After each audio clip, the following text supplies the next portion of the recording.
ఆయన ప్రధాన ఉపాధ్యాయుడు. పిల్లలకు ఆప్యాయతతో పాటు పాఠాలు చెప్పి విద్యార్థులకు ఏ కష్టం వచ్చినా ప్రేమతో అక్కున చేర్చుకుని ప్రేమను పంచారు. ఆ ఉపాధ్యాయుడు పదవీ విరమణ చేస్తున్న సమయంలో విద్యార్థులు భావోద్వేగానికి గురయ్యారు. మల్లారెడ్డిని చుట్టుముట్టి వెళ్లొద్దు సార్ అంటూ రోధించారు విద్యార్థులు. గురు శిష్యుల మధ్య ఈ భావోద్వేగ సన్నివేశం జనగామ జిల్లా స్టేషన్ ఘన్పూర్ మండలం ఇప్పగూడెం ప్రభుత్వ పాఠశాలలో జరిగింది.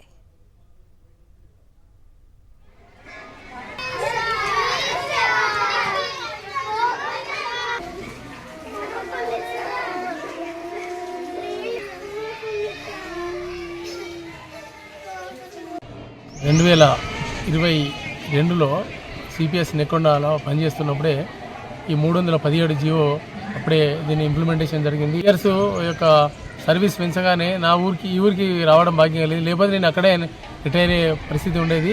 ఈ 3 ఏళ్ళు పెంచడం వల్ల ఈ జీవోలో మా సొంత ఊరికి రావడం జరిగింది.